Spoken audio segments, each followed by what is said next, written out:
Hi, everybody. Welcome to another episode of Big Apple Hockey. There is going to be three of us. It's not two of us right now. Phil will be on with us in just a moment. I, of course, am your world traveler, Mark Williams, who is just in Chicago for the Rangers Blackhawks game. Stay tuned for another Mark on the road coming hopefully this weekend. And I'm joined by a man who is going to be watching Carlos Correa finish his contract when his daughter finishes high school, Mr. Anthony LaRocco. Yeah, so Mark, speaking of Chicago, did you have any deep dish pizza when you were there? You try it out, authentic Yeah, style? actually, the pizza I got at the one place, they were like, "Oh, it's Chicago pizza." Ended up being thin crust. So Mm, I need to go. I need to go back Chicago. I need to go and I need to get more just actual deep dish pizza. I didn't get the yeah, authentic deep dish. So Anthony, I'm a little bit disappointed in myself as much as everyone else is. But we're gonna also change around the ticker. We're gonna give you a little bit of an outline on the show. There was a lot of news that was made in New York today and other sports. We're gonna talk about maybe that later, but we're gonna start since we're waiting for Phil to join us. Anyway, we're gonna start with the New York Islanders this week. Anthony, they went well since our last broadcast and in their road trip, their 4-game road trip. They went 1-1-2. Since our last broadcast, they were 1-1-1. A win over Vegas, a loss to Arizona, and a shootout loss to Colorado. Now they're 3-5-2 in their last 10. And they're going to finish this rough schedule with at the Rangers on Thursday and then versus Florida to close out the Christmas break. Are you encouraged or discouraged by the last 3 games? um,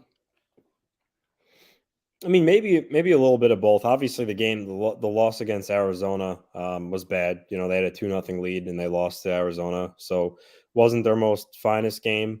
Then again, a team like Boston lost to Arizona early in the year, so Mm-hmm. things happen. But if you look on the flip side of it, they beat a good Golden Knights team rather convincingly, and then they lost a crapshoot to the Avalanche. You're talking a 0-0 hockey game through OT. So, that's 3 out of 4 points against some good teams. But it's funny. Years past, the Islanders, kind of beat the teams they were supposed to, and then lost to maybe some of the better teams above them. This year, it seems to be the opposite of that. It seems like they lose to some lesser teams sometimes. Arizona twice, they lost to Philly once. And they beat good teams. New Jersey, they beat Carolina early in the year. So Lost uh, to Arizona again. They got swept by Arizona. yes, yes. Yeah. So like I said, it's a little bit of both, but I was encouraged how they played against Vegas, and then a game against Colorado. They were on their heels the majority of the time, but they were essentially backed up at Ilya Sorokin when things did break down. He was on a little bit of a slump. He had a five game losing streak. And for him, he's used to dominating everywhere he plays, so I'm sure that weighed on him a little bit.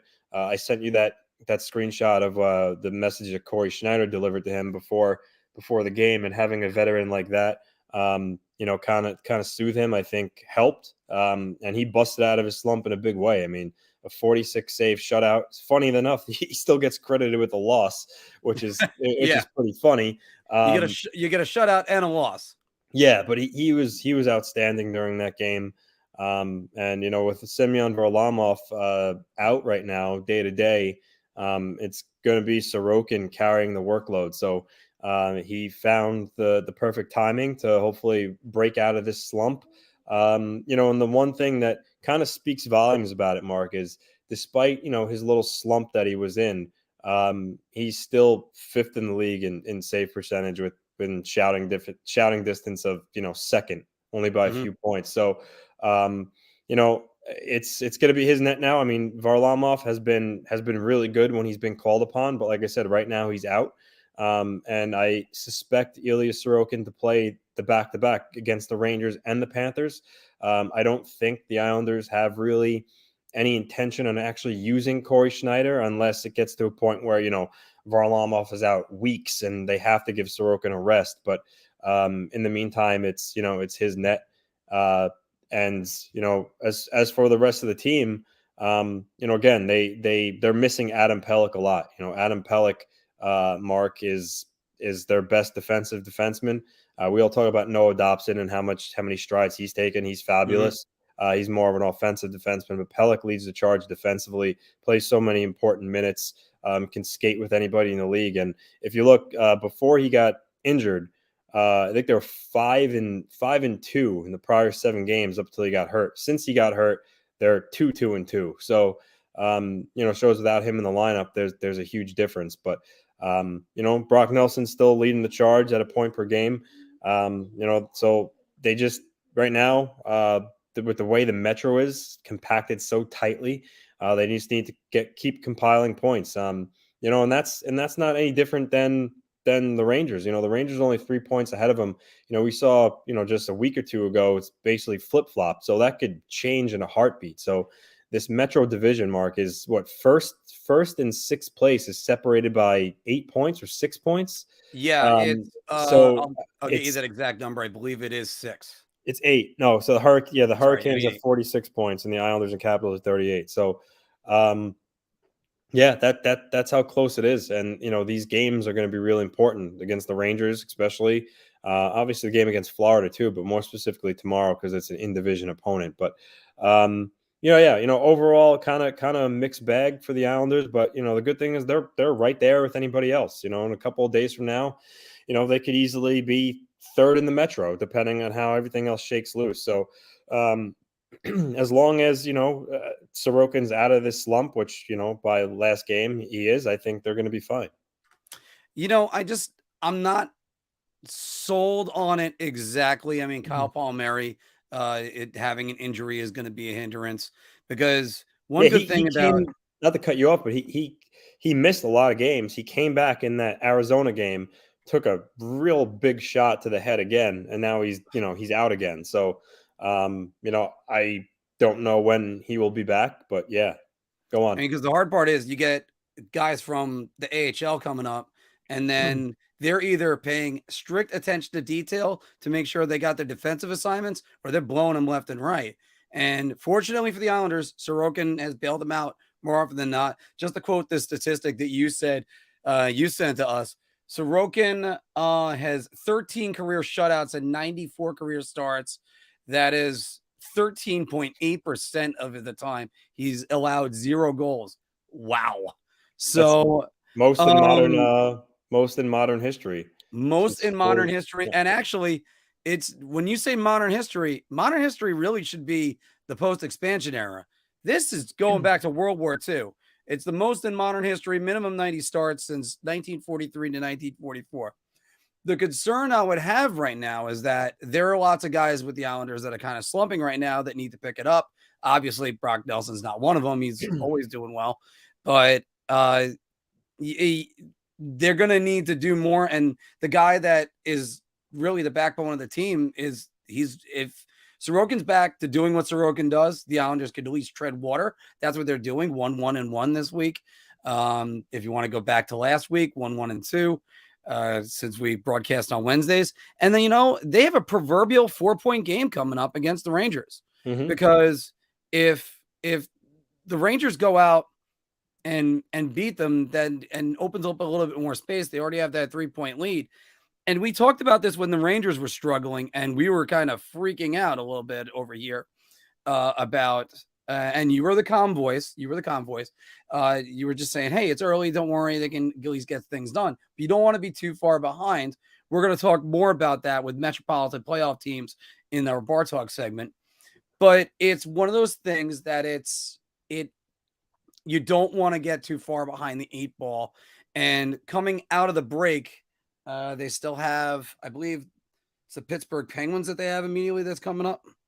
Sorry, everybody. I had this information ready to go. They got the Rangers on Thursday, the Panthers on Friday, and then they got the Penguins on Tuesday. Yeah, the Penguins and then Columbus. I think you gotta cash it. Well, you definitely gotta cash it on the Columbus game. That's an obvious one. And then the Red Wings right after that. And Buffalo's got a guy that's playing really well too. So that's just another thing. And then the following week to get the Penguins right up again. The good thing, this is where the Islanders could look back and also say, Anthony, it's a good thing you only get 3 or 4 games against divisional opponents this year. If it was like a lot more, every metropolitan team could be in serious trouble.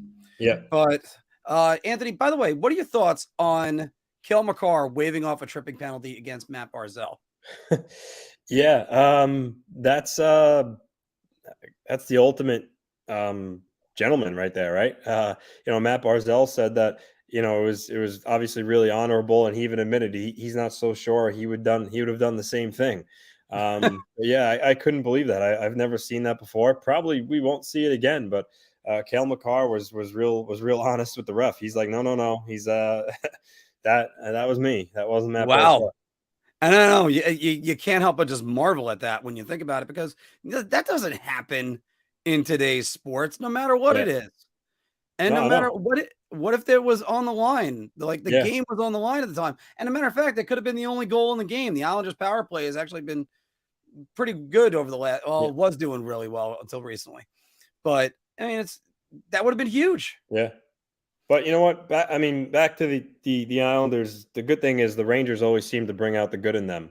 Playing the Rangers tomorrow, really all bets go out the window when those two teams play. The Rangers are playing better hockey right now, but again, when they meet, it's literally 50-50, a coin toss. And to me, the interesting thing is, Mark, it's been talked about in the prior 2 meetings. Are we finally going to see the Igor versus Ilya matchup tomorrow? And I think we are, because Sorokin's definitely playing, Varlamov out, and I would assume Igor will play. However, if you look at Shesterkin's stats against the Rangers, he's 1-7-1 with an .884 save percentage and a .313 goals against average. So he does not perform well against the Islanders. So I wonder if that will maybe convince Gallant to start Halak. And we once again get shafted out of an Igor Ilya matchup. But I think we need to get that matchup going in this series, not just for the fans, but you also need it for the starting goaltenders. You don't want to get into a Roger Clemens versus the Mets situation where it looks like he's ducking them, and then it takes like 3 or 4 years until he finally shows up. Yeah. And then there's a weak ball thrown behind his back. That was a different story. But it's you need to start getting these goaltenders to face each other, because in a playoff series, you're not having Yaroslav Halak against Ilya Sorokin or Igor Shesterkin against Semyon Varlamov. And that narrative, by the way, was always around Henrik Lundqvist and the Montreal Canadiens for a while. Yeah. And then he beat him in 2 playoff series. Yeah. So, but Islander fans, we want to know what more you're thinking about. And, how is this week? I mean, treading water, is that all you need to do until after Christmas? Pick it up, get the games going. Put it all down in the comments below. Everybody, don't forget to leave a like for us, because that helps the YouTube algorithm and appease the YouTube gods. So we're still waiting for John to join us. He'll join us pretty much any minute. And if I think he's referring to Sorokin and Shesterkin playing against each other. I'm pretty sure they have. I think it was the St. Patrick's Day game. I think they have. Yeah. I think it was St. Patrick's Day. That was about it. Yeah. Because 2020 opening day, it was Shesterkin versus Varlamov. The next day was when they shelled Sorokin. Are you talking about Sorokin's first ever game was against the Rangers? Right, but that was Georgiev was in net for that. Oh yeah, and it was only because Varlamov got hurt in warmups. If you remember. And then I think there were a couple games like that later, but again, he always faced Varlamov. So by the way, there's also that feeling of facing your countrymen and friend. That happens all the time. And really good friend. Yeah. So, but not just that, there's also that feeling with Semyon Varlamov. Yeah. I mean, it's not like Varlamov's been a slouch goaltender his entire career either. Yeah. I mean, he shut out the Rangers 4 times at MSG. What was that last there 3 times last year. Yeah, 3 times. I think it was even 4 straight times. Yeah, yeah. But I think that spanned over 2 years. And that's why he started when they played last at the Garden when the Islanders came back, because Yeah. Varlamov has such success at the Garden. Yeah. And look, I'm tired of having Islander goaltenders with a lot of success at the Garden, because the one of them that doesn't have much success at the Garden, or had a lot of success at the Garden, had no success at the Garden recently, Yaroslav Halak. So we could really get more of that. And you got perfect timing, Phil, because now we have joining us right now the man who finished second in voting for the Yankees captain, Mr. John Polkowski. Yeah, I wish. All right. Well, because if there's anything we need to turn to, we need to turn to our New York Rangers resident expert that's right over here, who also saw the Rangers beat the Toronto Maple Leafs, the Philadelphia Flyers, and the Chicago Blackhawks this week, but they would lose to the Pittsburgh Penguins, ending their 7-game win streak in a 3-2 loss.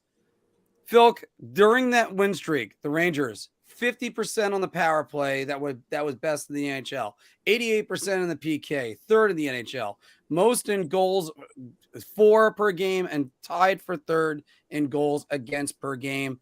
They raised their goal differential from +3 to +18. What have we learned about the Rangers the last 2 weeks? Whatever issue that there was going on in the locker room, whatever schism there was, it seems like it's been ironed out. That's the biggest thing right now to me, because the way that they're playing, the body language, the energy that you're getting, it's a completely different story from before that.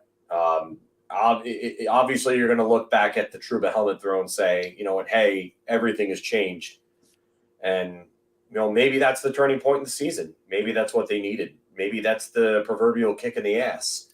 But they're playing with structure, which I like. I like this comment. It's not even just defensively responsible. There's just more of an effort to play defense as opposed to where they were a few weeks ago. And I think that's what Jacob Trouba might have been getting at, is that some players need to start giving it more in their own end. Like you're seeing Artemi Panarin back check more. He didn't have a great game last night. I think he needed to be a little better in that regard last night. But players are stepping up and they're making plays that they weren't making before defensively. And they're playing honest hockey that you have to play come playoff time to win games. And that's the biggest thing I've noticed in regard to that. Braden Schneider made 2 plays last night that would have stopped potential goals, one early on, and then in the first few minutes of the game, Ryan Lindgren turnover. You know, he had a bad game last night, Ryan Lindgren, but he's been better as of late.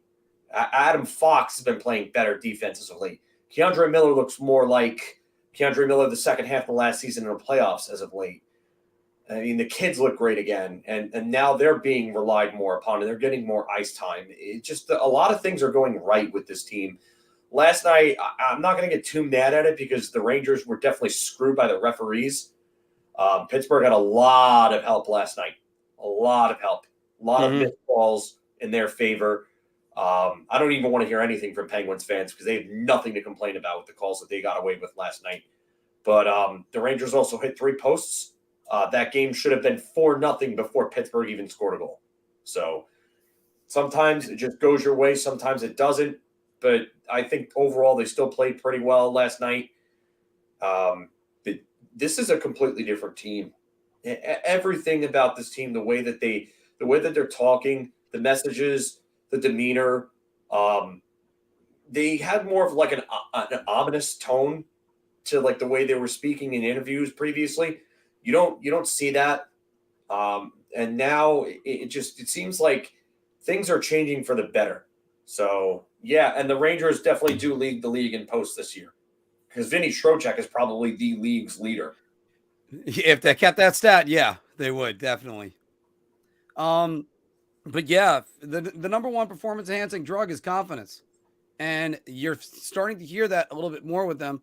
How Phil, we were talking 2 weeks ago that it seemed like Igor Shesterkin was starting to feel the pressure. It's that the kids weren't being used. I He's still another don't one. like the usage on the kids. I still don't. There was under 14 minutes a game in many games in those streaks. You got to use them more. You got to worry about Barclay Goodrow being down in the lineup, not on the first line. I know it's working right now. It's not going to work forever. Maybe they move Vitaly Kravtsov up, but Well, they did last night for a bit. yeah, and they did, and then they moved them right back down again. He played well. Yeah, Vitaly Kravtsov has looked a lot better, and I've been his biggest critic. I've been his biggest critic. The question is though, do they put themselves in a good position to at least make the playoffs now? Because if they went 5-5 in this stretch, they'd be down with Buffalo. So that's what you need to do sometimes. You just need to pick up the points, and they picked up points against good teams. So we're going to see more about that in a little bit. Yeah, Anthony, what's your thoughts on the Rangers in the 7-game winning streak? Ebbs and flows. Ebbs and flows. That's what hockey's about. They were looking like a really struggling team with a lot of issues, and now they rattled off 7 in a row. They beat some good teams. They also took care of business and beat teams they're supposed to beat. And in the teams like Philadelphia and Chicago, but Chicago, man, they are abysmal. Connor Bedard on the way, but that they got the job done. They were on the schedule and they beat them. They're playing with a lot more confidence. I think as they mentioned before, the commenter, they're playing with much more structure to their game, which helps a lot. I think the kids are playing better, led by Philip Hedl. They look pretty good. And just things are clicking right now. You saw it with the Devils boys early in the season.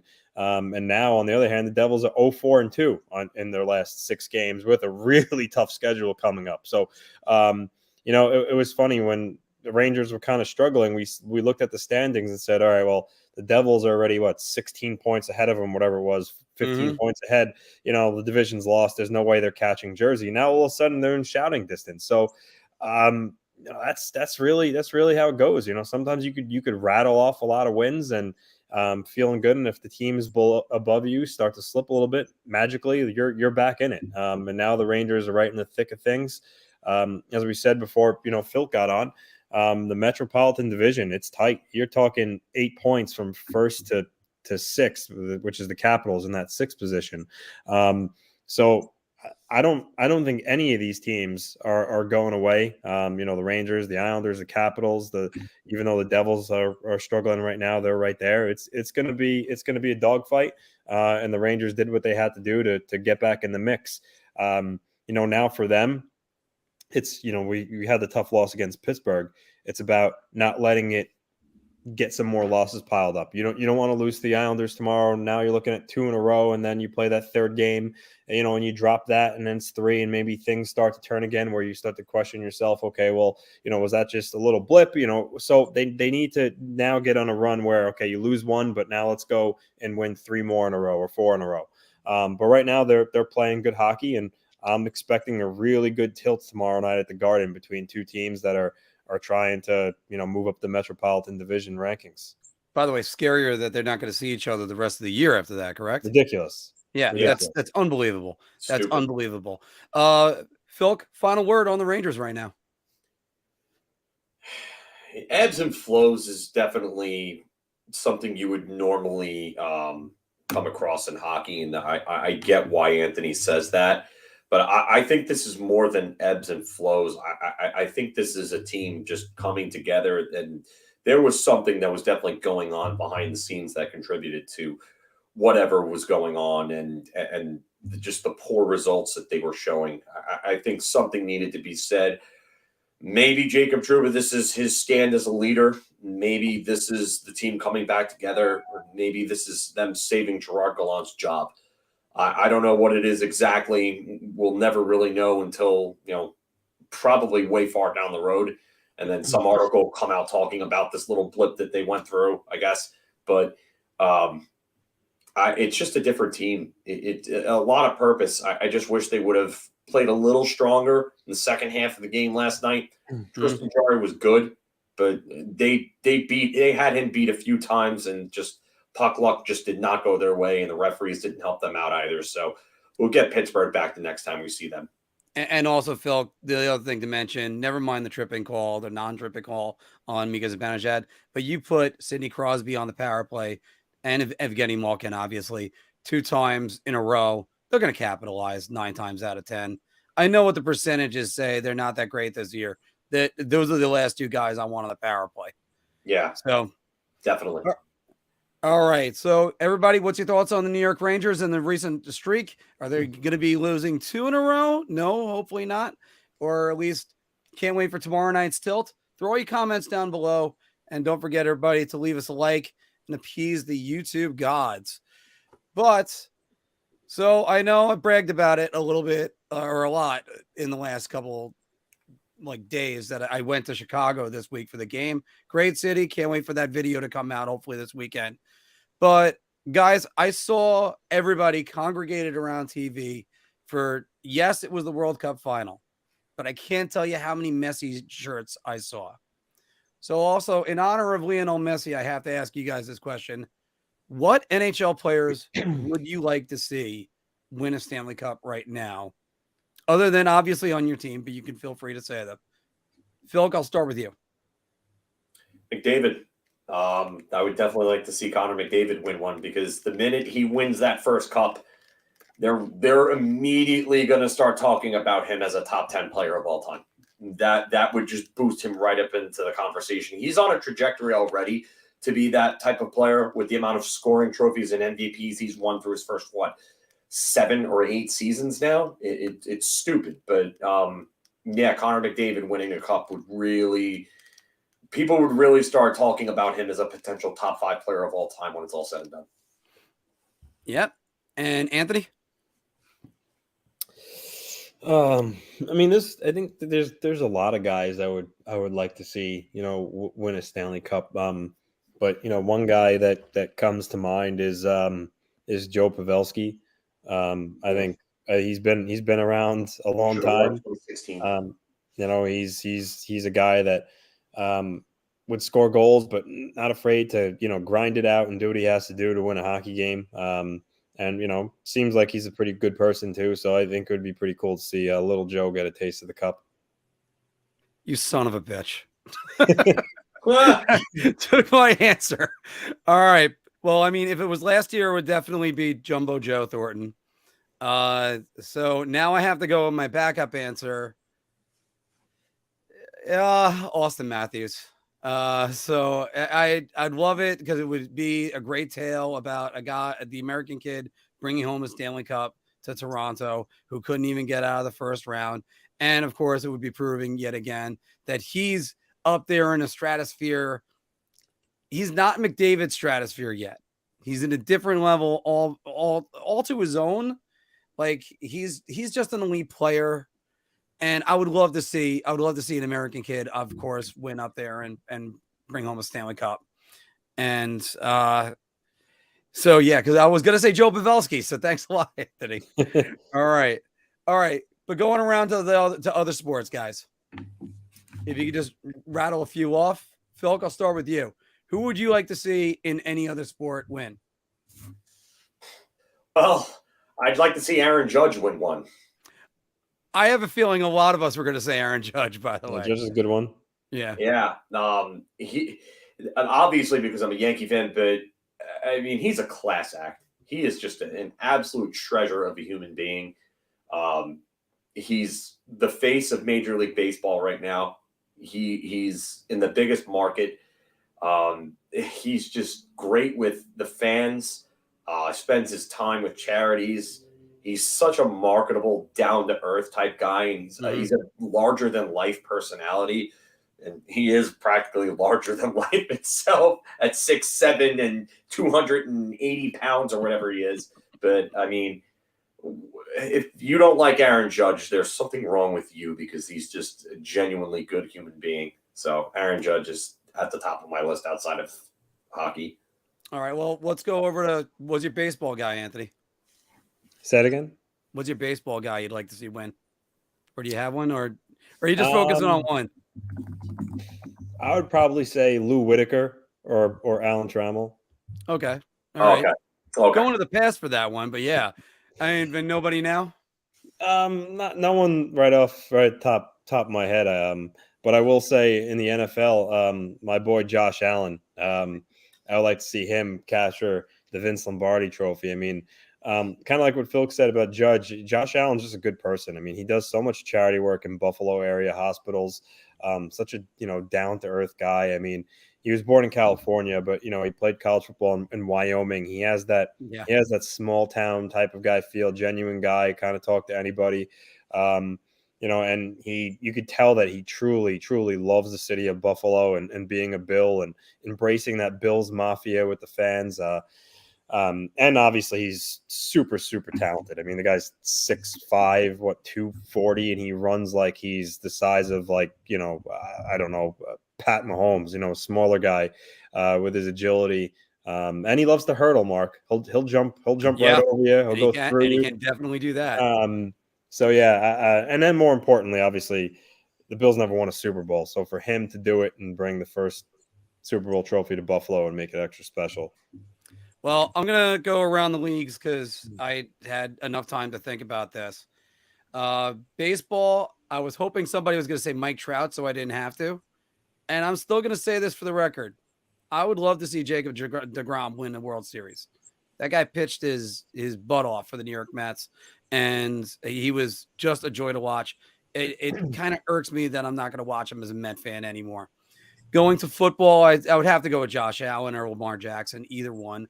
Allen, of course, great. And Jackson, even speaking about guys playing their butts off, I always think that guy, his next run might be his last. Basketball, it's Chris Paul, although he does deliver nut punches, the guys, but that's a different story. And I'm going to throw this one out there for golf, Tony Finau.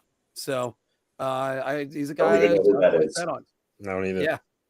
Yeah. You guys got anybody else you want to give a shout out for? A little bit of support? Well, I mean, biased here again because I'm a Giants fan, but Saquon Barkley is he's another just salt of the earth human being.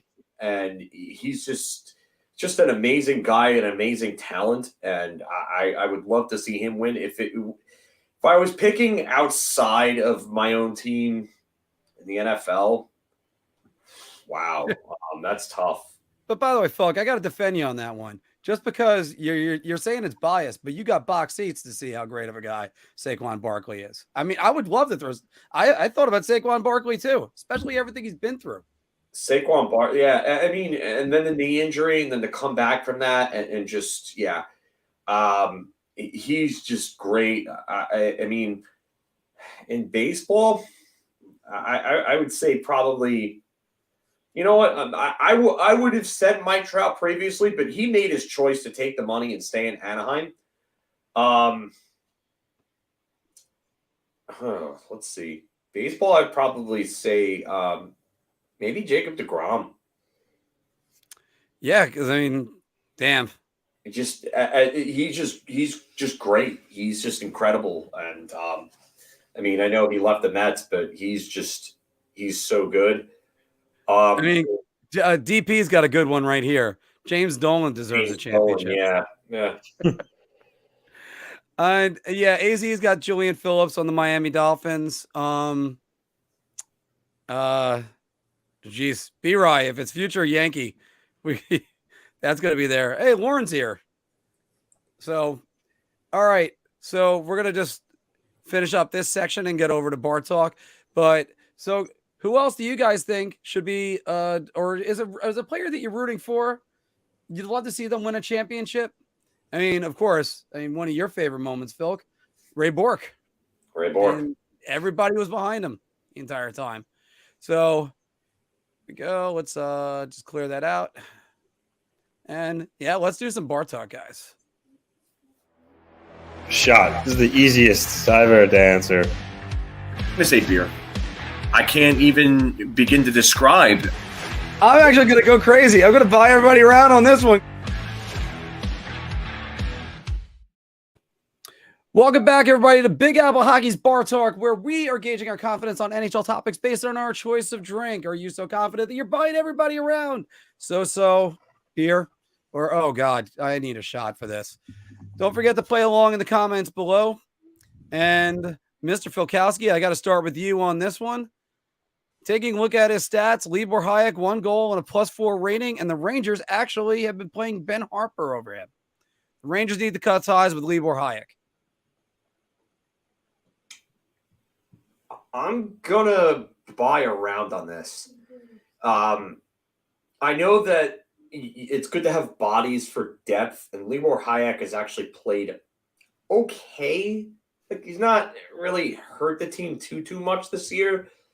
So I still got to buy around on it though, because I like Harper, the way Harper's played, even though Harper hasn't been great himself, but he's been all right. Like, he hasn't really hurt the team or helped the team too much. He's made some decent plays at times. I like the physical play and the size that he brings. But yeah, I gotta buy around on this, because I just think they need to move on from the remnants of that trade and just get on with it and move on. Yeah, I'll jump right in on that one, Anthony. I'm gonna buy around on it too. It's great. Credit Libor Hayek. He's played pretty well this year, but it's obvious that they're better without him. So I'm gonna move on from that one. Anthony, go ahead. I'm gonna go Beer, because when you say need, I mean, he's not. He hasn't hurt the team really dramatically. He's fine as a number 7 or number 8, veteran depth guy. I agree with everything you guys said, but need, I don't know. Like, with him or without him, it's not really going to affect them too much. Yeah. Yeah, I mean, I know it's not going to affect them, but also if it's like one of those guys that just keep on hammering into the lineup all the time, just a little bit, it ends up wearing on people. By the way, I forgot to play this before for the Rangers thing. Gentlemen, you have my curiosity, but now you have my attention. Yeah, so I had to at least get that in there somewhere. Anthony, Adam Pelech is out with an UBI since December 6th. We think it's a concussion, correct? We think it's all right. NHL rules. Come on, but yeah. And the New York Islanders are 2-2-2 without him. The Islanders desperately need back Adam Pelech. You alluded to it earlier, but your team first. I mean, yeah, round. Adam Pelech is the guy who drives their defense on the defensive side of the ice. Noah Dobson, clearly is becoming one of the better offensive young defensemen in the league. But Adam Pelech, he's the Islanders' strongest defender.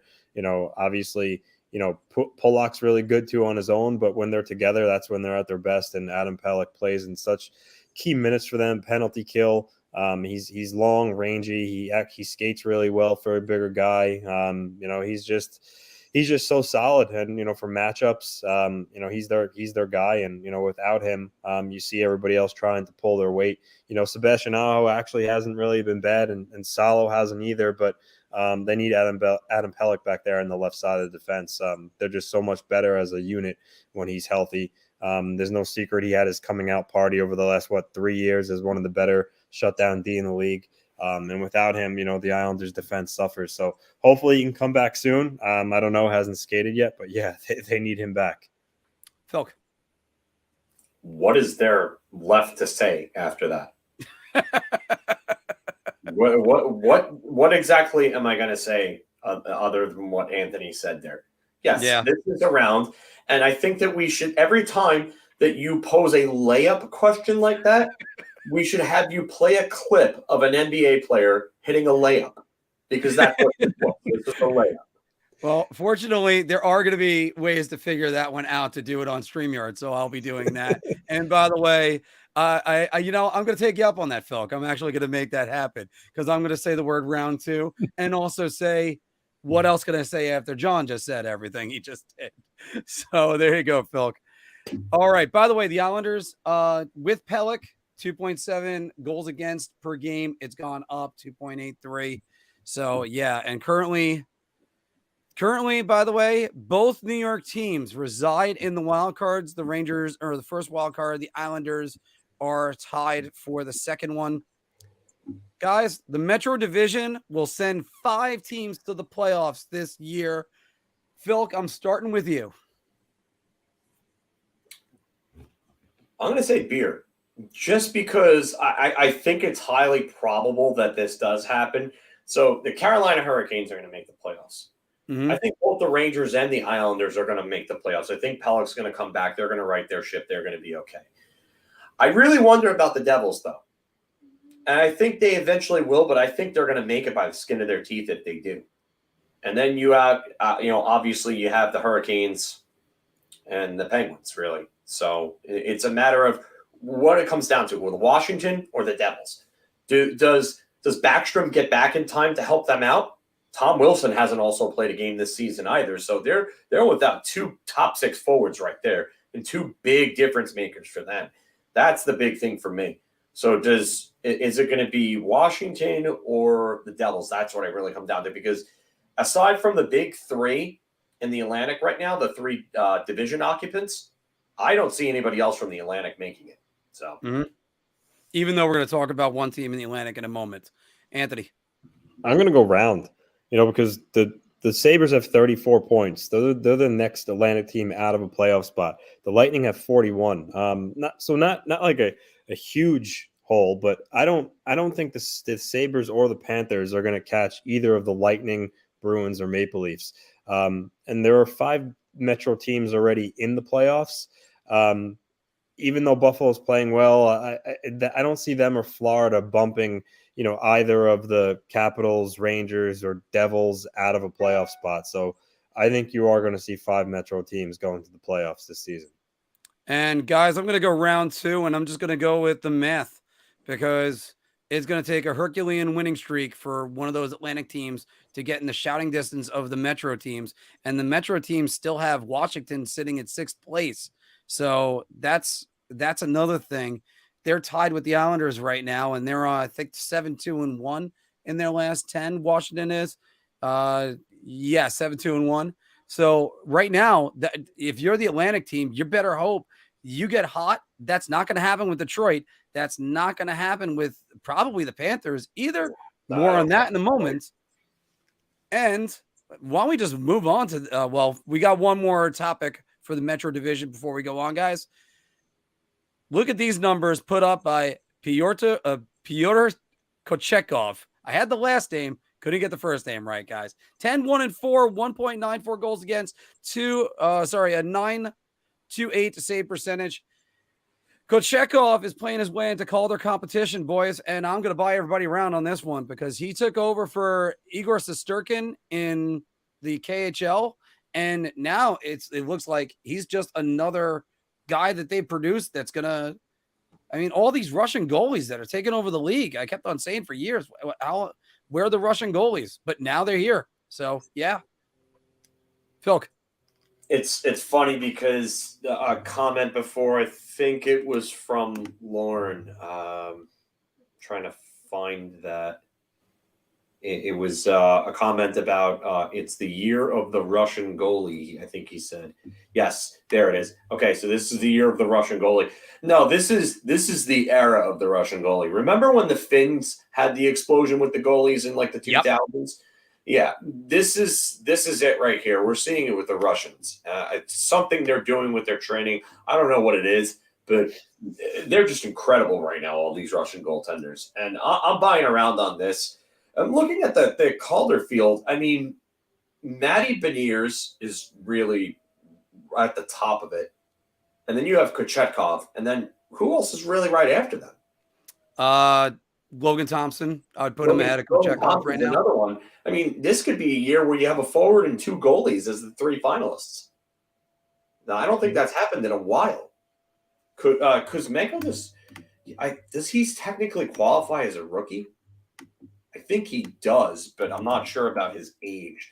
That's the thing. All right, so no, 26. No, he wouldn't qualify because he's over the age limit, I believe.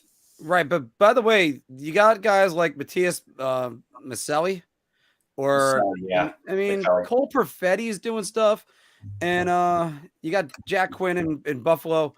But I'm just, other than Matty Beniers, I'm not really seeing it. I got to turn it over to you, Anthony. What do you think? Yeah, I'm going round. he's been outstanding for Carolina.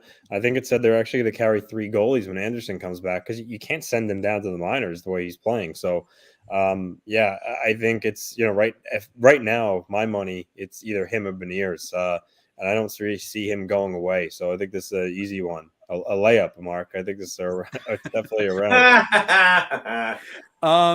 But no love for Logan Thompson. I mean, he's been good too, and maybe he's a 3rd finalist. But I would say right now, it's Beniers or Kachekov. Yeah, and he could be right there. It's amazing what's going through.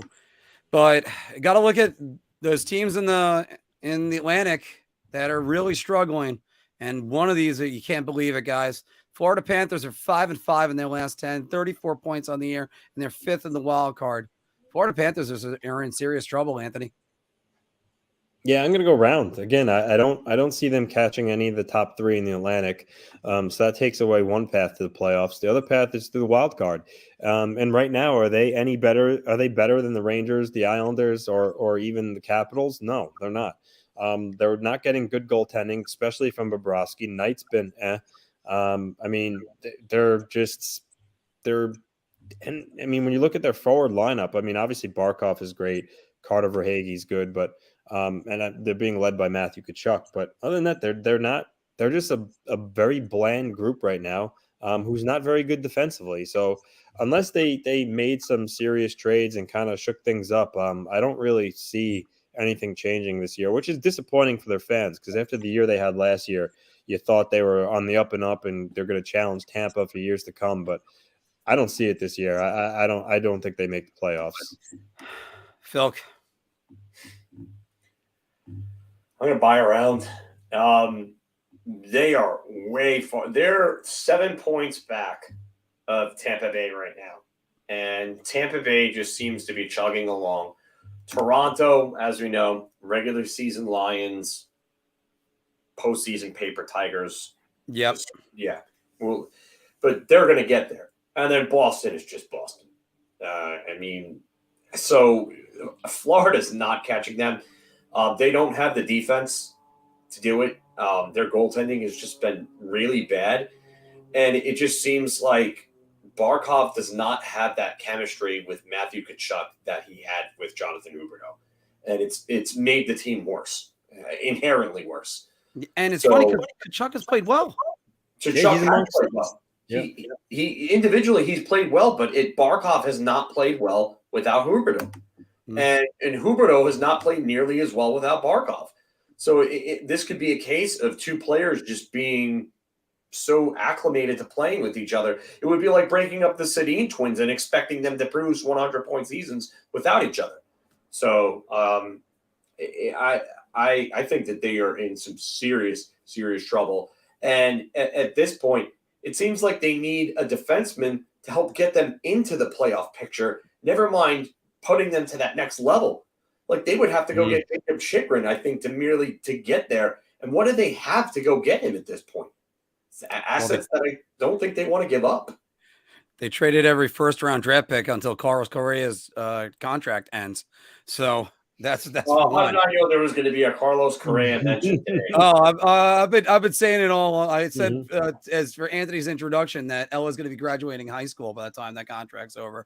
So, but Phil, I got to agree with you. It's I got to buy around, guys. We are buying beers everywhere. You should have been hanging out with us tonight.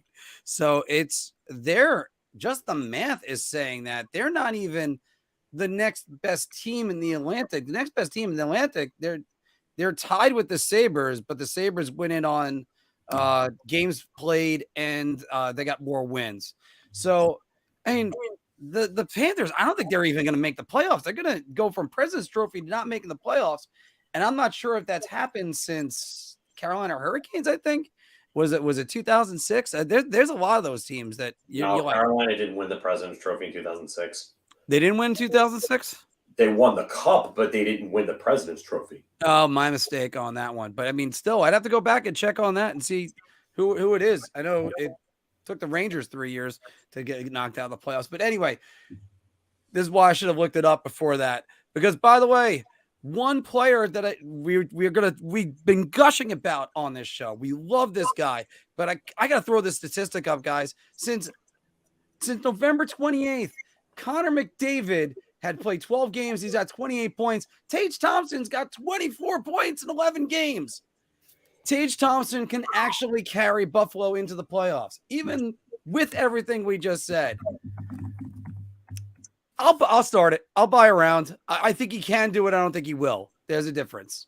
So I'm just going to turn it right over to you guys. He is just playing amazing two-way hockey. Phil, go right to you. Shot. I just don't think they're there yet. I really don't. They have so many good pieces in place. UPL is a solid goaltender. It looks like he's getting to another level. Samuelson, Quinn, Dahlin, Krebs, Cousins. I mean, they've got so many good young pieces. They just need to be surrounded with the right veterans. It's just not this year. And of course, Owen Power. And Owen Power, forgot about him for a second. And the guy I picked to win the Calder. That's not going to happen. But I mean, they've got so many good pieces. And Peterka, JJ Peterka is another one. So they've got it, but it's not there yet. By the way, I'm going up to Buffalo to see them play the Islanders next month. And yes, it's when our guest Ryan Miller was on the show, and he's going to have his number retired that night. Anthony, Tage Thompson. Shot. I mean, he's absolutely phenomenal. I mean, you talk about a breakout player. I mean, between last year and what he's doing this year, I mean, and for guys his size, my God.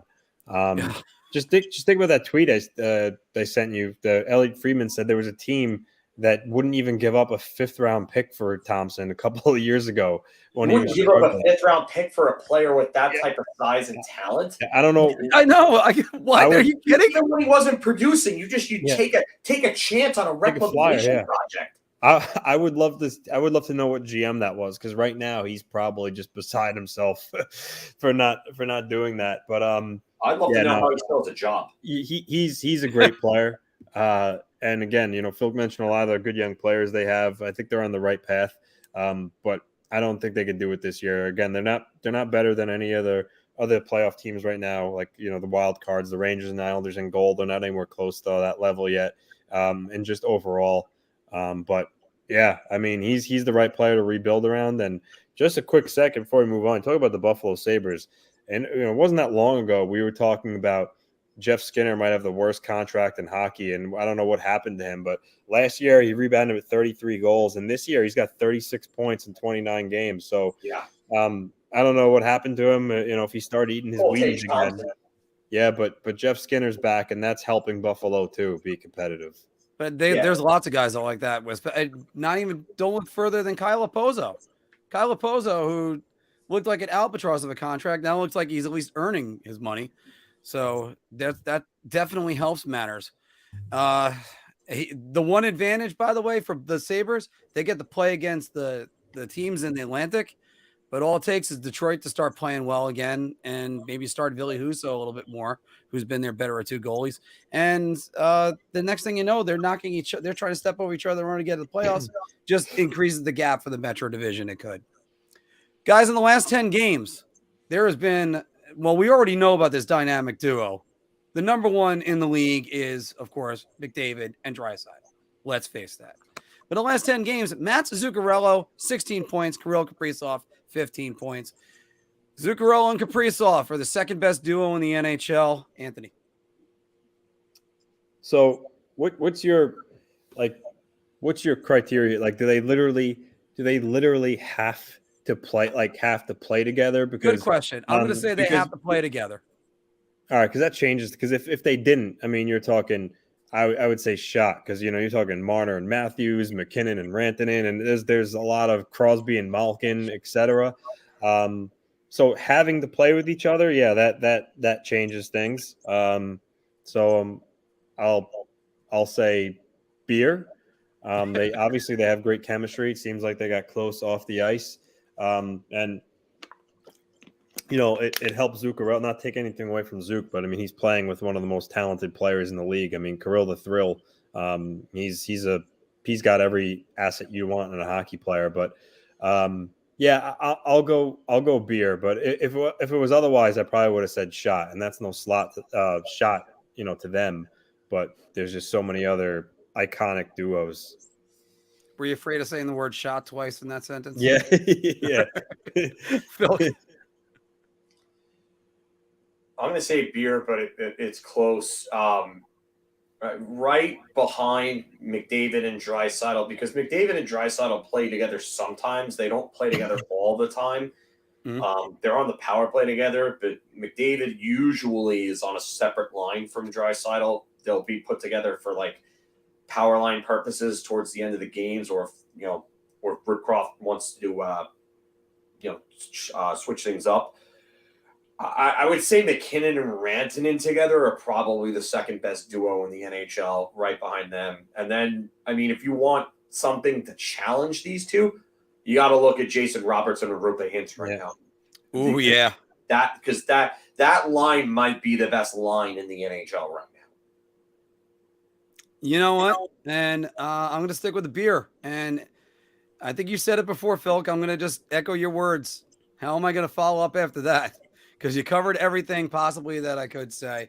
I was hoping that there would definitely be some other ones that formulated. I can't really say anything about a duo of Mark Stone and Jack Eichel just yet, because I don't think either one has been in the lineup too many games with the other one. These two, though, when they're together, they're electric. And it takes a guy like Matt Zuccarello to understand how to play with a guy like Kaprizov.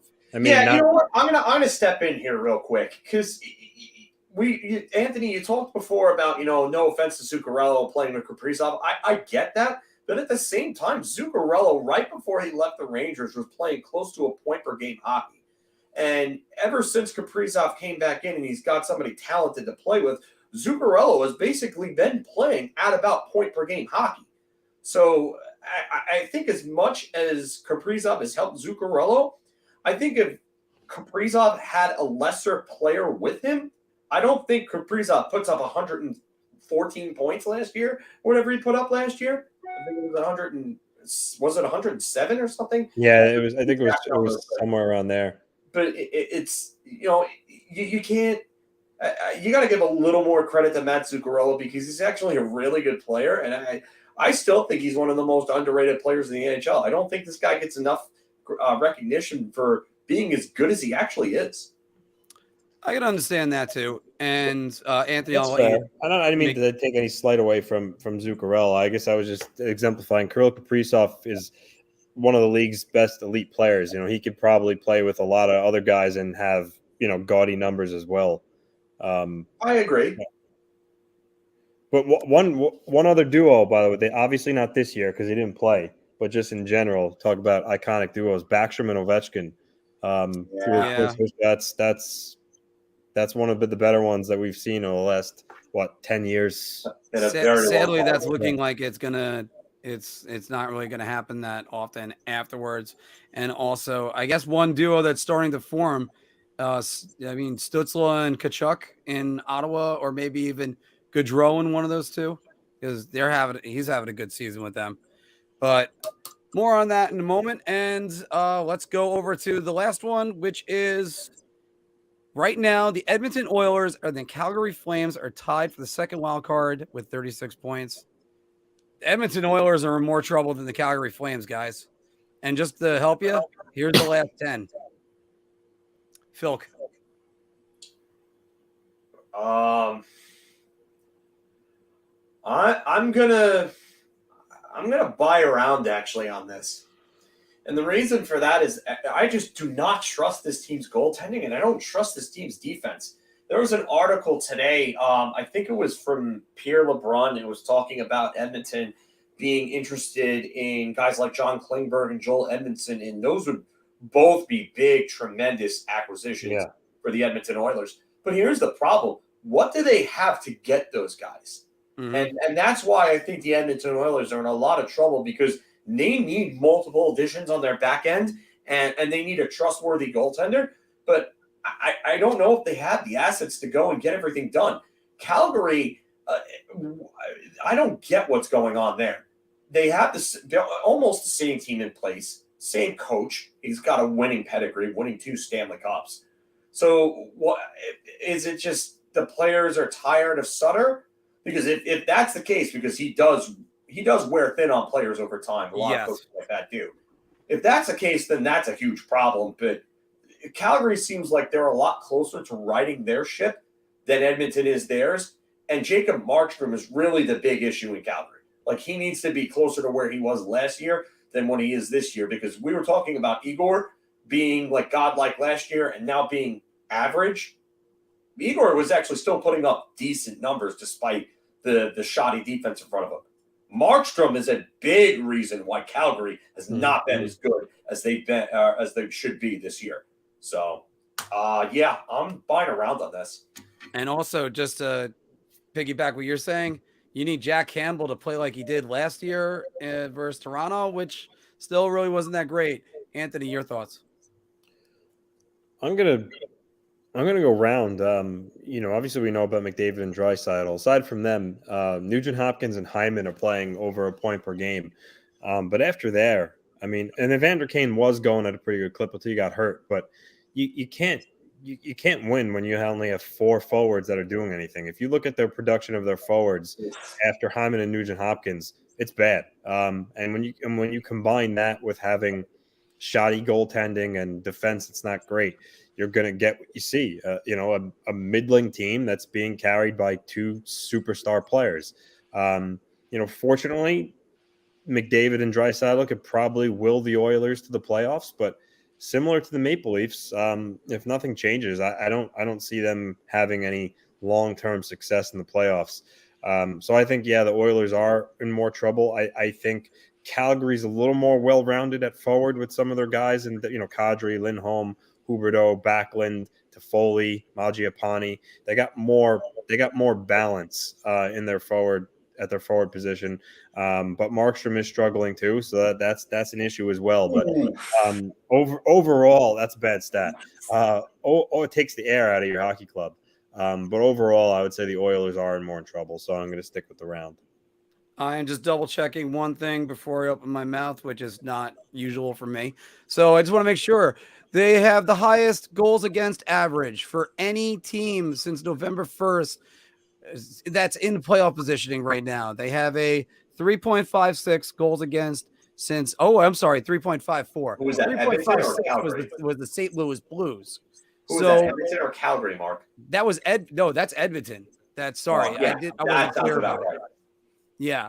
I got to buy around on that. It's just kind of going right along with what I was saying before about Markstrom. Like, wow.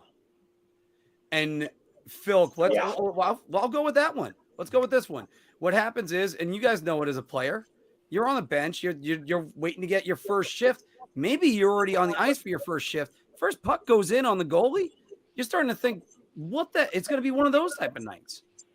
Or what the hell do I have to do to stop it? Anybody?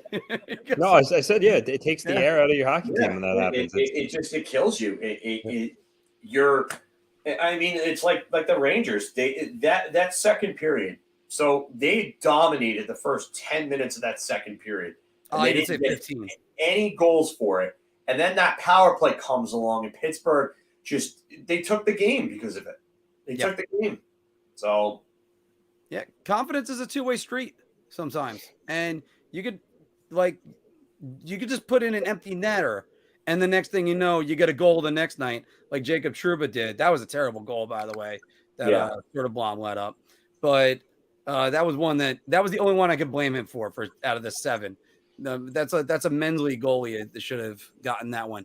But then you get other times where the puck starts going on the goalie, the defense starts overcompensating, and the next thing you know, you let up 3 in the first period. It's what happens.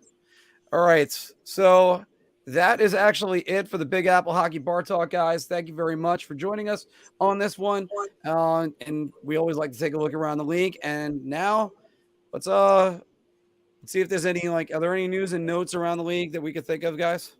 Well, like I was talking about before, the article from Pierre LeBrun talking about how Edmonton would be interested in guys like John Klingberg and Joel Edmondson. That's a big one that's been that I just saw before. So, I mean, it's kind of, just speculation on LeBron's part, but it's notable, definitely notable at the very least. So you're going to have to take a look at that. And you say to yourself, if you're Edmonton, what do we have at this point to give up? And yeah, they need to address at least I would say two defensemen to come in. But, those guys are going to both cost a pretty penny to get. Yeah. That's really going to be tough for Edmonton at that point. I'm at a loss for words to figure out what Edmonton is going to do or need. So I'm just going to move on from there. Anthony, what do you got? Not much. There was that minor 3-team trade the other day, and then there was the Dryden Hunt for Dennis Mulligan trade. But the holiday roster freeze is now in effect, so no movement until after the break. I think it was Elliot Friedman saying that there are so many teams that are so close to the cap that this year you probably won't start to see some trades until closer to the trade deadline, insinuating that you won't see much movement earlier. So, you're still at the point of the year where, things are going to be a little quiet for kind of like league-wide movement. But I think teams start to maybe plant some seeds of talks that eventually turn into something as the year goes on. There's no question that teams are calling Vancouver on Bo Horvat. Patrick Kane, I think, is slated to, meet his agent slated to meet with the Blackhawks brass after the holidays and, revisit what his wishes are and, where his head's at. So maybe over the next couple of weeks, we'll get some news on Kane and, what he may or may not decide to do. But there are going to be a lot of teams that are looking to make a move, but they're just going to need a dance partner, someone that can make the cap work and the numbers. And I think for that reason, you'll see a lot of trades closer to the deadline where teams have more cap space, because as of right this moment, teams don't have much flexibility. That's why I think that cap news is the worst news for the Vancouver Canucks, because if you were able to find a trade partner with that amount of cap space, it might be able to facilitate a bigger trade. I mean, they have to eat more money, but that's a different story. Yeah, considering that Bo Horvat, basically it came out that he's pretty much gone at this point. So it would make more sense to move him now. But as Anthony said, who the hell has the cap room to make that trade right now? It seems like nobody. And then you have the news of a cap going up by only $1 million. I know they're pretty close to getting that $70 million deficit in escrow paid off. So I think maybe either next season or the season after that, or the season after this upcoming season, I think we'll see a big increase in cap. So there'll definitely be more room, which will definitely help a team like the New York Rangers. Thanks for that one, Jeff. Thanks for Trouba and that $8 million contract, buddy. Trouba and Kreider, that's $14.5 million right there. Well, at least Chris Kreider is sort of pulling his own weight. I mean, Jacob Trouba isn't pulling anything right now. That's bad. Chris Kreider is quietly having a decent season. He's on pace for just under 40 goals. He's got 16 in 34 games. Yeah. So, and he's got 26 points, which I believe puts him on pace for about 65, if I'm correct, if the math is correct there. I'm just doing this off the top of my head right now. So I'm actually going to put it through right now. So it's on pace for 39 goals, which is really good. And then he's on pace for 63 points. So I was pretty close on both regards. And I know everybody's heard us say this a lot, but I got to back it up with what you say right there, because nobody was bidding on Trouba. Sorry, I'll go back to that 1 second. Yeah, no, that's fine. You could go back to Pete's one about nobody else was bidding for Trouba. It's just like when the Rangers went after Bobby Holik, and they went 1.5 or 1 million plus over Toronto and Philadelphia, who bid $8 million. for Bobby Olik, and then the Rangers had to go to $9 million for him instead of saying, "Hey, wait, this is not a good idea. Yeah, That goal should have went off. Red flag." I mean, geez, Steve Cohen looks like he's ready to throw about $1 billion on the New York Mets right now, but that's a different story. There needs to be more owners like Steve Cohen in baseball. There needs to be. And Hal Steinbrenner needs to act more like Steve Cohen and his damn father, start spending money. And the NHL needs to market their game a hell of a lot better so that these owners can go and have more cap space and spend more money. We could stop worrying about salary caps and everything like that. Stop letting cheapskate billionaires not paying money towards their teams get minimal investments out of it. Stupid. Yeah. And I mean, it's amazing because I'm waiting for the zombie of George Steinbrenner to rise from his grave to slap around Hal. I mean, I wouldn't be surprised if he fired Hal before he slapped him around, because I mean that's what George Steinbrenner did. But I mean, that's where it's just it's amazing how just this could have been the Yankees' time to outbid everybody, and instead it was the Mets that did it. I think that's why I'm still a little bit numb on all of this. I thought the Mets were done. And then this morning, one of my housemates walks over to me and just says, "Oh, you hear the Mets got Carlos Correa?" What? So the Mets have emerged as a World Series favorite. But this is what I talked about before with the remaking of, say, the Islanders, where if you have a free agent that goes to the market in the NHL, what happens? He gets an offer from usually the Rangers, the Bruins, the Maple Leafs, the Canadiens. They used to be the Red Wings. And then there's like that second tier. The Islanders are now in that second tier. And now they just have to get if they had a GM that can actually land that wants to go get free agents. I'm not saying he can't land them. He's done it before when he's acquired them. It's just not his philosophy. It's all right. I'm not saying anything wrong with that, Lou. You know what? It worked previously because back in the 90s and early 2000s, Lou and Conti had their heads about themselves. And Lou just doesn't have it anymore. He doesn't. And he's stuck in this George Steinbrenner way. Like, dude, you are not George Steinbrenner and you're not running the New York Yankees. Like, you can't do that with players. The Yankees can do that because the Yankees still have that lore of being that organization. The Islanders and the Devils were not and are not that. So right. But now you can at least look. They can at least look over and go, look at our brand new shiny building, which I was on the air train going past that the other day, and it's still gorgeous. Yeah, so, UBS is if you haven't seen a game there, go and do it. It's beautiful. I mean, there are parts where you can stay in the concourse and watch the game from the concourse, which I don't think you can really do in any other arena, which is cool because you can do that at the Yankee Stadium, which is amazing. You can watch the game from almost anywhere in the concourse. There's not really a bad seat in the house in UBS.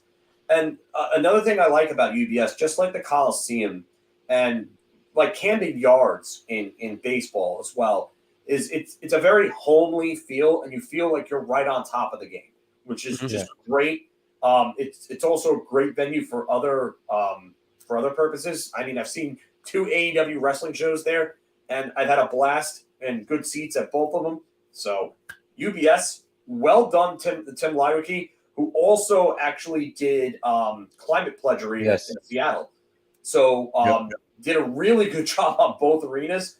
I want to get to Seattle and see a cracking game, especially now that they're playing well. I want to see how crazy those guys get out there, because Seattle sports fans, they're a different breed, and they're passionate. I mean, the Mariners fan base is a really good fan base. The Sonics fan base was great before they folded. The Seahawks, you know how nuts they are with their six man that they used to call 12th man, the 12th man. Yeah, 12th man. But yeah, they got sued by Texas A&M for that. Yeah, well, still, but I mean, they've got it's a good sports town. So I definitely want to see what that climate pledge is like too. Just before I throw this over to Anthony, because we're still praising UBS Arena. But again, that's where organizations getting their reputations and everything, that's what helps attract free agents to begin with. Free agents just don't show up to crappy organizations unless they're the Texas Rangers. But it's just so for starters, we'll go with your thoughts on where the Islanders are next year for free agency and also the new building. Like, what do you think, Anthony? Well, I mean, the new building is amazing. Like Philip By the said, way, especially with the new train, the train station. you could watch the game from that open area on the concourse where the bars are. It's like the Coliseum where you are right on top of the action. The sight lines are great. The facilities are amazing. Like when you walk in, like the rotunda, I mean, it's just beautiful. Yeah. It's just everything is such nicely done, state of the art. They have the bar, the rooftop bar, sponsored by Heineke upstairs. It's just a great building. Not Heineke. Heineken. Taylor Heineke. Taylor Heineke. Commanders quarterback. Oh, that's Anthony's first one, I think.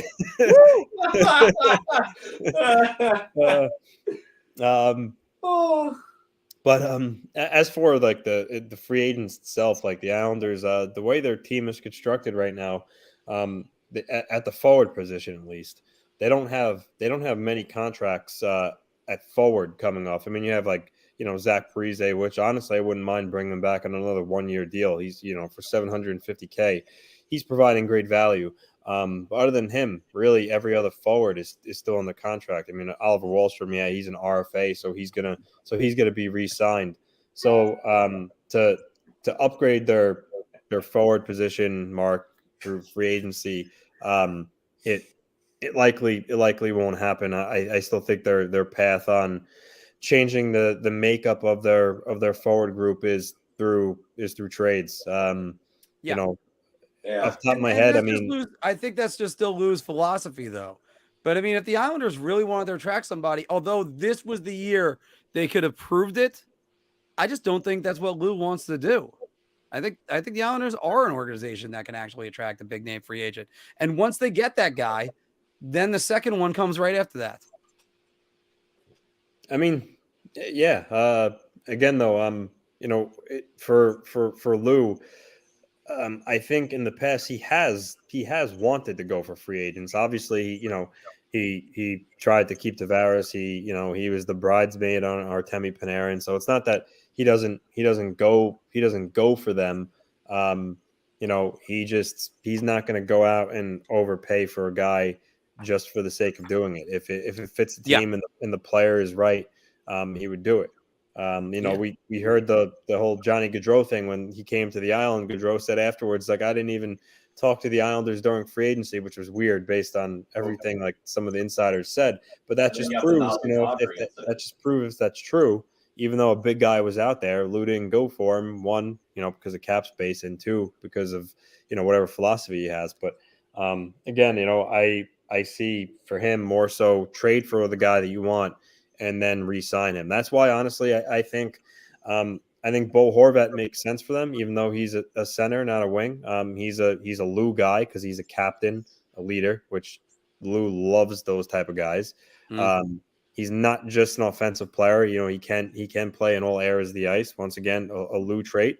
And then lastly, Bo Horvat was the player that he didn't draft Horvat. It was the pick. But if the Devils kept the pick, word is they were going to select Bo Horvat. So my gut tells me, there's all this talk about Patrick Kane, but I think that Lou has his eyes more so on trading for Horvat and trying to keep him rather than Patrick Kane. So we'll see how that goes as the season progresses. And let me throw this out there. You end up throwing him on a line where he actually centers and JG Pajot moves the wing. No, and then you got a critical face-off or something like that. You got JG Pajot and the Horvat. Go ahead. I think if that came to fruition, I think they would move Brock Nelson to Barzell's wing. They talk about scoring wing for Barzell. The few times this season where Lane has put the lines in a blender, whether it be playing short or just trying to jumpstart the team, when Nelson has been on the ice with Barzell, they've looked really, really good together. So, getting a center like Horvat that allows you to move Nelson to Barzal's wing. And, now you have a guy that if Barzal passes the puck to, no slight to Wallstrom, just Nelson's a smarter player. He's a more veteran player. He knows how to get open, to use his shot. I think Barzal next playing with Nelson could be a really, really good thing for the Islanders. Phil, what are your thoughts about that? It's just like, I've had this conversation about Patrick Kane and the Rangers and how some people don't want Patrick Kane. But you put Patrick Kane. What's up? I'd be one of them. Yeah. And I understand why people don't want him, but there are people saying that he doesn't help because his numbers are so bad at 5-on-5. Analytics are not independent. No matter what anyone says, they're not independent because everything that happens in a sequence affects what happens for said player and affects their analytics. It's just how it is. It's the reality of hockey. And Patrick Kane would absolutely help the New York Rangers. He would be able to move players down the lineup, and you'd be able to strengthen your top 6, your top 9. You'd be able to just strengthen your forward unit overall, and that's what Bo Horvat would do for the Islanders. Bo Horvat would come in and be that goal scorer that the Islanders have needed. My concerns with Bo Horvat is this a newfound level for him, or is this just him in a contract year? Because we've never seen this type of production from Bo Horvat before, and it's not even close. So, and it goes for any team that acquires him. I mean, is this going to be the norm for him going forward? I mean, is he going to be a 35 to 40 goal type player going forward? Or is he just going to go back to being a 25, 30 goal, maybe at most guy, and he's a 60, maybe 70 point player? Horvat's not a great two-way player, Lauren. I will say that. He's okay defensively. He's not going to hurt you there, but he's not a great two-way player. He's not known as a great two-way player. He would be a good pickup for any team that gets him. It's just my concern is does he go back to what he's been previously? Because this is kind of a very, very odd outburst later in his career. He's been around for a while. Mm-hmm. And for now, all of a sudden, for him to get to this level in a contract year, I find that somewhat convenient. But he would, like Anthony said, putting Brock Nelson with Matt Barzal would do wonders, because I thought Oliver Wahlstrom was going to be that guy that was going to get put with Matt Barzal, and he was going to be the guy that would take that next level, and he'd become that 25, 30 goal scorer that I thought he could be. It hasn't worked out yet, and I'm not saying it couldn't. It's again, players hit their peak years when they're like 23 to 26, 27 in that range, and that's when you really see the spikes in the production. Hi, Tage Thompson. We've been talking about you for the last month on this show. So, yeah. So Wahlstrom could find that level in the next couple of years for all we know, but Brock Nelson with Matt Barzal right now would go a long way for the Islanders. Yeah. And 27 years old for Bo Horvat right now. He'll be 28 after he's been traded. April 5th is his birthday. Last year, like Phil mentioned, Horvat's playing at a career pace right now. Even better than his 31 goal season last year. I mean, even if he doesn't maintain the production he's playing at now, I would still take who he was last year, because 31 goals is pretty good for a guy. But so for instance, Wicked says this, which is fair, but you have to think about something. You're trying to win a Stanley Cup here. What are the chances let's say the Islanders pick is going to be anywhere from 16 at maybe the highest to 23, 20, 24. What are the chances a player in that range is going to be better than, Bo Horvat? It's not a guarantee. So if the Islanders could acquire Bo Horvat and they have to give up your first round pick, I'm doing it. I'm not really questioning it. Of course, obviously, if the pick was going to be a 5th overall pick, then, of course, you don't do that. But where the Islanders are going to be, I think not moving a first Yeah, it of would be course. silly to pass So up on Bo Horvat because of that. that goes without saying. Like I said, my concern is he's on pace for 58 goals. 58 goals. And now he's also putting up the NHL's Cy Young numbers, where he 22 and 9 assists for him.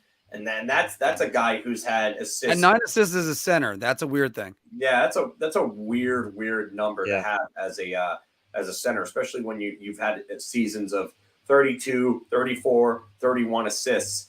I mean, those are nice numbers. So, And isn't he playing with Connor Garland?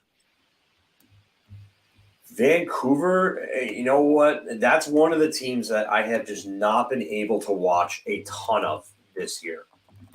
So whenever I have, I've needed a barf bag.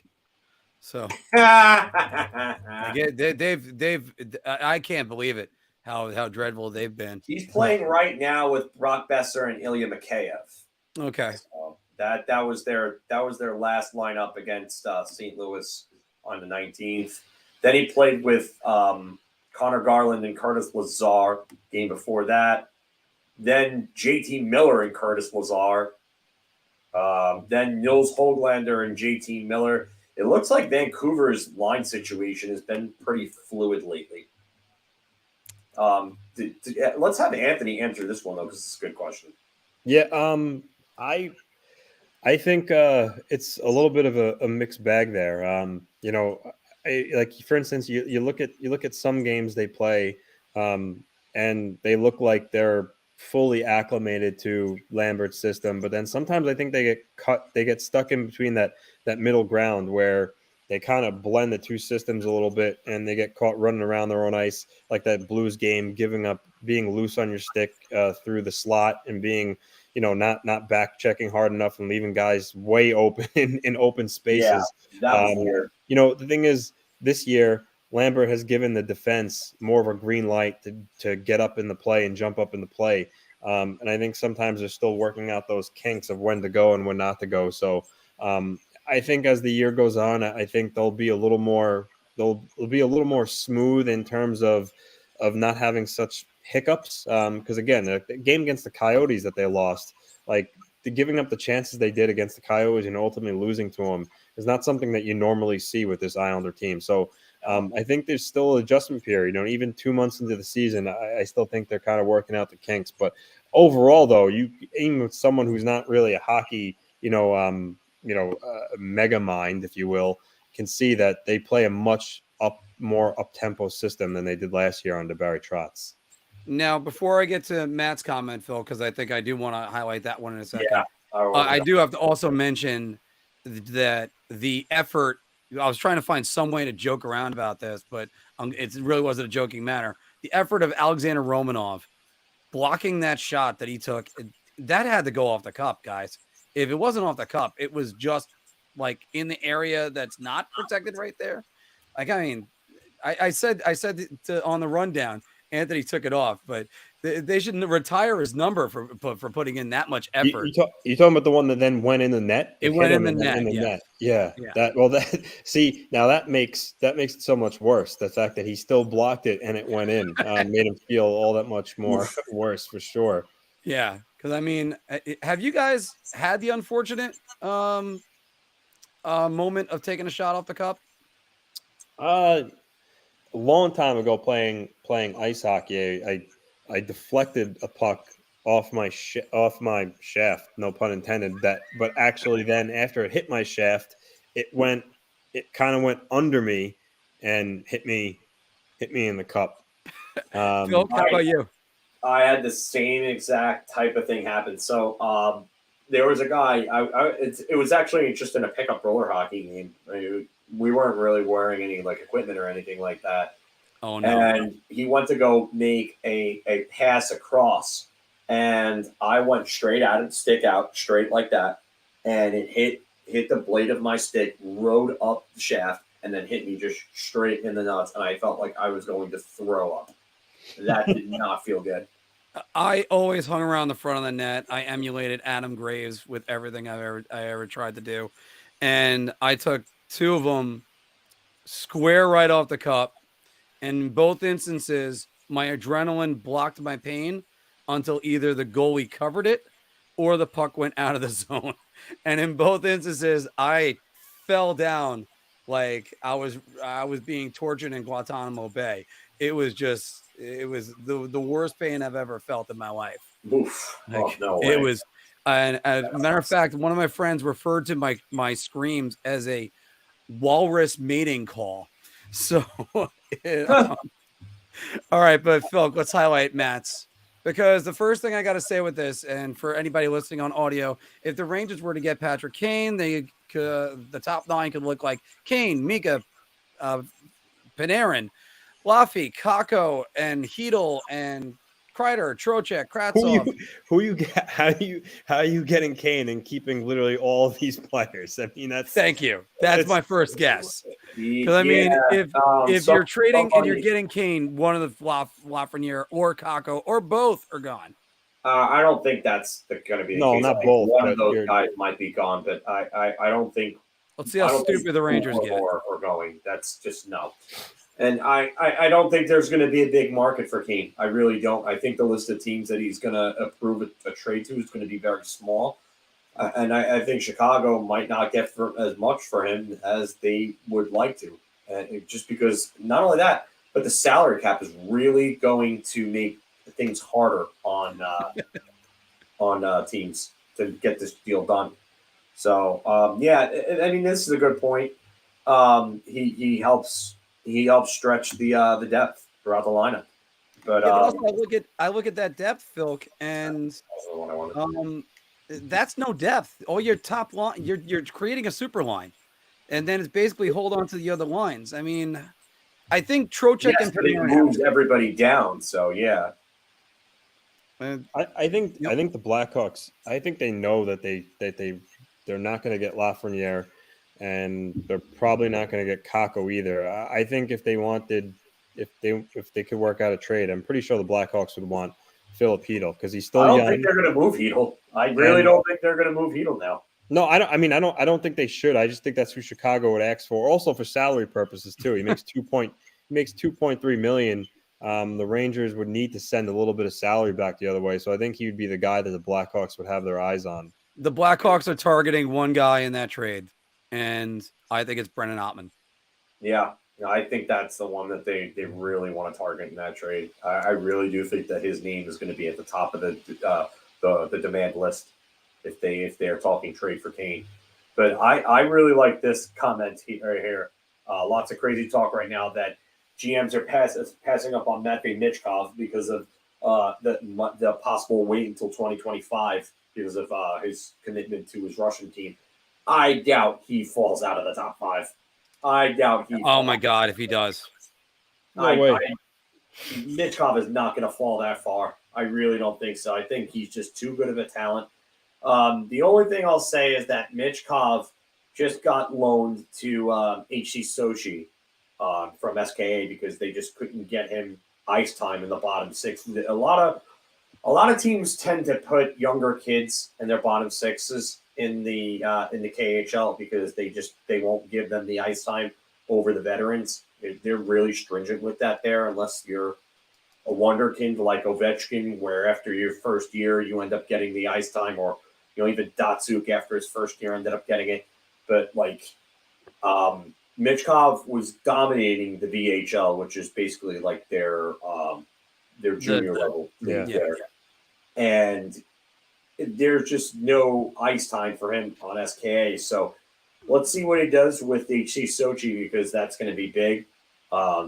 Even if teams are precautious about his status of coming over, I just think he's too good to pass up. I think he's a top 3 player in this draft by far. I mean, it's obviously him, Bedard, and Fantilli. And really what it's going to come down to for me right now is, does Adam Fantilli go number 2, or does he go number 3 behind Michkov? And does it matter if the center is, because he's a center, right? No, Fantilli's a center, yeah. Michkov is a winger. Is there a 4th guy emerging right now? There's a few guys in this draft. Like Brandon Yeager might be really good. He could be up there. Dalibor Dvorsky could be another one. Because Steve and I were talking to a couple of really good Chicago fans, and they were saying there could be up to like 5. Some writers were saying there could be legitimately up to like 7 or 8 franchise type talents in this draft, and there might be 3 generational ones at the top. And can I just get us in trouble for a second, guys, and just say that? I guess. Why isn't Russia being allowed to play in the World Juniors? And if you're going to tell me it's the war, did everybody like overlook the Soviet Union for years? Like, what the hell? So now we're just going to, some of these kids who aren't fighting and don't have any political opinion, they're being punished for being Russian. What's that going to do to their developments, for the rest of their lives? It's just, I love it when we're holier than thou in retrospect. But all right, that's all my rant on that. Yeah, I do feel bad for these kids because I don't know what their stances are. I prefer to keep politics out of sports. Mm-hmm. But yeah, it does kind of suck for these kids because they have nothing to do with it. I mean, a year ago, Matt Michkov was in Edmonton playing games. What changed? What changed about him? All right. But by the way, guys, thoughts on the World Juniors coming up? Brendan Hoffman absolutely ripped one the other night against Switzerland, and he looks good. He looks really, really good early on. So definitely just want to watch and see him. I think, does it start tonight or the 23rd? I think it was one of these two. I'm forgetting which night. I was going to ask Anthony if Roddy was playing. Ratu. I know. Well, I got caught sometimes in the middle because sometimes they want to call him Ratty, but I know it's Atu Ratu. Yeah. Steven's coached us. Yeah. Pete saying looking forward to seeing Nemec. I agree with that. Simone Nemec. Okay. That's an interesting one. I mean, there's going to be a lot of talent on display there. Yeah, it's on right now, actually. Canada and Slovakia are on. Canada's up 1-0. This is the qualifying or the round robin? I think this may just be exhibition. I'm not sure. Canada's about to go on a power play. I don't know who has the goal for Canada. Try to see if I can get scores on this. AZ has been saying about this. He's been banging the horse about or banging the pipes, whatever metaphor you want to use. I think I used some that my grandfather would use, but about Gergensons, trying to get him for a while. But he also says right here, yeah, I like Gergensons as a depth player. I do. I think he would be a massive improvement over some of the guys in the bottom 6. Also, he's saying, my gut here, Drury might go to a number 2 option and get a similar deal and a player like he did with Vetrano and slot at right wing second line. And you probably could. I still think the answer is on the team. I think the answer, look, I think they're going to slide Ottman anyway, but I think he could be an answer if none of these guys really flourish. So, yeah, I honestly like Hoffman going forward. I just don't know if he's the answer right now. How many times? Let me just ask you this: how many times do teams really say, "We're gonna go get we got this guy in the system. We're gonna bring him up for the stretch run in the playoffs"? Because other than, let me just name one: Cale Makar and Chris Kreider. I can't name that many where teams really gave them important minutes. They got some, maybe. Yeah, I don't see Hoffman being that guy this year. It just Hoffman's really good. I really do think that he's playing on this top power play unit right now. So he's with Wright and Bedard. I'm trying to see who else is on this unit. That must be a pretty shitty unit with Shane Wright and Connor Bedard on there. Yeah. Yeah. Really, really bad unit. Oh, terrible. Yeah. You're going to have 50%. And who are you said they're playing Sweden right now? No, Slovakia. Slovakia. Okay. I mean, Czechia is really starting to come back as a hockey power again. Yeah, they've got some talent. Do we still refer to them as Czechia in the past? What's that? Do we still refer to them as Czechia for when they were the Czech Republic? I guess I don't know. I don't know how that works anymore. It's one of those weird things. Yeah. Who's it? And Okay. Again, I don't understand why we're not letting the Russians, who literally invaded Afghanistan right before the Miracle on Ice, and suddenly now they can't play in any international competition. Yeah, As Warren said, I get that. Bedard doing Bedard things. Yeah. And again, it's not a pro-war comment. I'm just saying other things in the world happen. Well, it's not a pro-war comment in the sense that it's, you're just pointing out that, this has happened before. Why didn't it happen back then? It's just the times are changing. It's just, and that's how they think they're gonna, I just don't think it. I don't think you're doing anything politically by doing this. You're just hurting kids. I know. Actually, Matt asked this question. I gotta throw this one up there. Did Adam Sikora? Did you see Adam Sikora might be coming over to the WHL? I'm really excited by him. Really good player. Yeah, I mean that's good news for the Rangers. I think they would be very happy to have him come over and play. I like him playing against men, but at the same time, he just got into some trouble over there. So I think it's probably best at this point that he just comes over at this point and let him play against his own age group, build up his confidence a bit, and then see what happens. Warren is also saying, by the way, I still refer to them as Czechoslovakia on mistake sometimes. Yes, I do that too, but I show my age with that.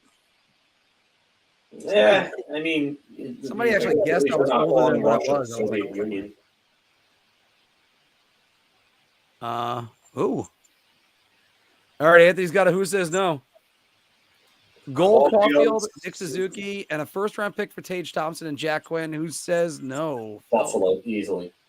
Yeah, easily. They don't even think about that. And Suzuki's a good player, and Caulfield's turning into a very good goal scorer. But the Thompson is just not the player you move right now. The only way you're moving Tage Thompson right now is if you're getting a Connor McDavid or a Nathan McKinnon in return. And I don't even think. Actually, they're around the same age, so yeah, they probably would do that. Then. And also, I'm not sure if you would even do that because you have to pay them. Like Nathan McKinnon's making $12.5 million next year. Yeah, 12.6. and Connor McDavid is a few years away from probably making somewhere between 13 to 14 million. His next contract is going to be unreal. Yeah, it's going to be unreal. And the value of all these franchises are going up. Like, for instance, and Tage Thompson, he's just on another stratosphere right now. With how he's playing, he plays both ends of the puck. He's electric offensively. I'm gonna put up Edmonton Oilers net worth. So we got right here. The Oilers are worth $1.1 billion. I still can't believe that the Oilers are worth that much. I mean, richest franchise, the most valued franchise is the New York Rangers, obviously, then the Maple Leafs and the Canadiens, and then the Blackhawks. Phil, what is at ranked number 15? It's the last one that's not ranked over $1 billion in worth? Who are they? The last NHL franchise Not ranked over $1 billion. not ranked over $1 billion. Yeah. So there's 17 franchises that are under $1 billion. Ooh, okay. And I think it's going to surprise you a little bit. Last one that's not $1 billion. I'm gonna say LA Kings. The Pittsburgh Penguins. And I think it's a little bit surprising because they got the new arena. They got PPG Arena. Well, You got Crosby and Malkin. They really resurrected everything from that franchise that filed for bankruptcy twice. And the next one after that, by the way, number 16, the Vegas Golden Knights. $9.65 billion. 9.65. Sorry, wait. $0.965 billion. Yeah. 0.965 billion. Okay, so 965 million then, basically. Yeah. Okay. And the lowest valued franchise, Arizona. the Arizona Coyotes, and then the Florida Panthers. Wow, did he just make that save? Who's in there for Oh them, my by the way? god! Wow, what a save! Cross crease pass gets through the Canadian player, and the Gosher just makes it deflected up. Nope, the defenseman made a play on it. Okay. Who is this in front? Fontek? Yeah. Wow. Wow, what a play there. My God. I'm assuming this is Tage Thompson. Two of the 5 goals he scored that night were over 100 miles an hour on shots. Yeah, I'm not surprised by that. That's definitely Tage Thompson. Yeah, because I remember them talking about that on the TNT cast. So, but yeah, I mean, they did a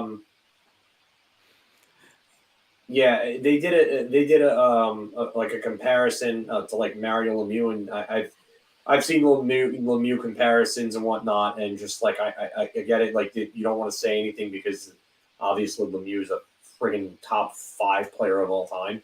Yeah, it's unfair to do that to Tage Thompson. Unfair to Thompson, but like when you look at him and the combination of size, speed, skill, power, just and talent, it's pretty easy to get caught up in that comparison. 2-0 Canada. It looks like Brandt Clark scored. Brandt Clark, what do I know what team he's on? That's LA. Ah, here's the good one. All right. Elias Pettersson, Brock Besser, and Quinn Hughes for Mika Zibanejad, Chris Kreider, and Ryan Lindgren. Who says no? The Rangers say no to that. Yeah, I got to agree. The Rangers say no to that one. Yeah, the Rangers definitely say no to that. While you get younger with Pettersson and you Besser, don't necessarily get better. I think Mika Zibanejad has really established himself as a top 10 to 15 center in the game right now. I think top 10 is fine. You can say top 10. Yeah, I mean, I would be hard pressed to find 10 that are undebatably better than Mika Zibanejad. You look at Quinn Hughes is a great young offensive defenseman. They have puck movers already. Brock Besser is a big downgrade from Chris Kreider right now, despite age. And the age gap isn't big enough to justify saying, oh, well, there's so much potential with Brock Besser. Brock Besser's, from what it seems like, his best days are like almost behind him at this point. Which is insane to think about, especially that rookie season he had. Yeah, he for a while it looked like he was going to be the Calder winner in his rookie year, and then he got injured, and Matt Barzal just feasted on second line matchups behind Jonathan Darris. Yeah. I mean, looking at this Forbes list, I think the surprising team for me is that Edmonton is so valued, but they just got a brand new arena, so that does help. And the Washington Capitals, Detroit Red Wings with the new arena, Vancouver Canucks with the new arena. I guess maybe the Amalie Arena is still 20 years old, 25 years old. Amalie, I don't. I mean, they're the last one that's $1 billion. I mean, I'm a little bit shocked Vegas isn't over $1 billion, but Amelie is 96. It was Ice Palace, and then St. Pete Times Forum, and then Tampa Bay Times Forum, but it's the same building from 1996. Yeah. Same building that Dino Ciccarelli played in. Yep. Lightning. I mean, but there's a lot of sliding in this scale for this. Like Minnesota Wild moved down 6 slots. They could always move back up. XL Energy Center, they were at 0.85 billion. And the Predators in Tennessee, they love that state. They love that team down there. And as well they should. And the Sharks being down 10 spots is another one. So, I mean, there's a lot of that. But I'm going to stop boring people on that one. So. All right. Phil, you ready to wrap this up?